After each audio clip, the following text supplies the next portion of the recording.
بسم اللہ الرحمن الرحیم۔ محترم ناظرین، السلام علیکم ورحمۃ اللہ وبرکاتہ۔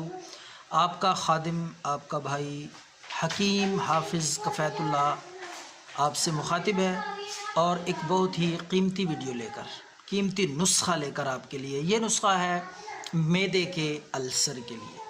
میدے پہ زخم ہو جائیں، جلن، درد رہتی ہو، کھانے کے بعد میدے میں درد، تو انشاءاللہ اللہ کے فضل سے 2 یا 3 دن میں یہ آپ کی پریشانی، یہ آپ کا مسئلہ ٹھیک ہو جائے گا۔ تو آپ نے اجوائن لینی، دیسی اجوائن۔ دیسی اجوائن ہر گھر میں موجود ہوتی ہے، ہر کچن کی یہ آئٹم ہے، تو آسانی سے آپ کو مل جائے گی۔ یہ اجوائن لے کر آپ نے پودینہ، اس کے ساتھ دوسری چیز پودینہ اور کاسنی، یہ بھی آپ کو پنسار سٹور سے ملے گی۔ کاسنی، آملہ اور مکو دانہ، نمک سیاہ، یہ ساری چیزیں جتنی میں نے بتائی ہیں دوبارہ عرض کر دیتا ہوں، لکھ لیں۔ اجوائن، پودینہ، کاسنی، پودینہ خشک لے لیں، خشک پودینہ آپ کو پنسار سٹور سے مل جائے گا، یہ خشک لے لیں، اور کاسنی، اسی طرح آملہ، مکو دانہ اور نمک سیاہ۔ اس کے ساتھ آخری چیز جو ہے وہ سونف ہے، سونف۔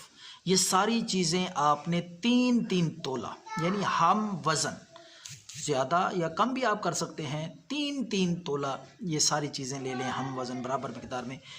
تو ان کو اچھی طرح آپ نے پیس لینا ہے، گرائنڈ کر لینا۔ اس کے بعد ایک اور چیز ہے ریون خطائی، یہ آپ نے 2 تولہ لینی ہے، ریون خطائی 2 تولہ۔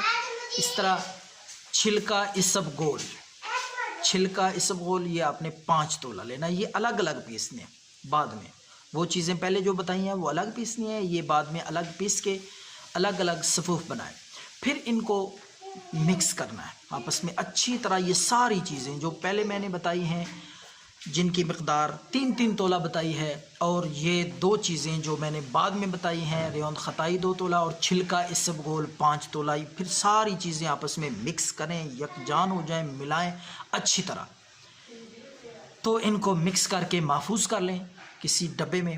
تو اب میں آپ کو اس کا طریقہ استعمال بتاتا ہوں۔ قیمتی چیز ہے میدے کے تمام امراض کے لیے، جلن، گیس، افارہ، میدے میں تیزابیت اور زخم ہو چکے ہوں، جلن ہوتی ہو، درد ہوتی ہو، انشاءاللہ اللہ کے فضل سے آرام آ جائے گا۔ دیسی بے ضرر چیز ہے، آزمودہ، بارہا کا آزمایا ہوا ہے، تو آپ بھی ٹرائی کریں، انشاءاللہ اللہ آرام دیں گے۔ تو آپ نے یہ رات کو کھانے سے پہلے، صبح بھی کھانے سے پہلے 3 گرام آدھا چمچ کے برابر، تقریباً آدھا چمچ لے لیں تازہ پانی کے ساتھ، تازہ پانی کے ساتھ صبح بھی کھانے سے پہلے اور رات کو بھی کھانے سے پہلے۔ انشاءاللہ میدے کے جو آپ کیپسول استعمال کرتے ہیں، میدے کے لیے کوئی بھی آپ ٹیبلٹس استعمال کرتے ہیں، وہ چھوٹ جائیں گی، جان چھوٹ جائے گی۔ یہ استعمال کریں اور دعاؤں میں یاد رکھیں۔ اللہ حافظ۔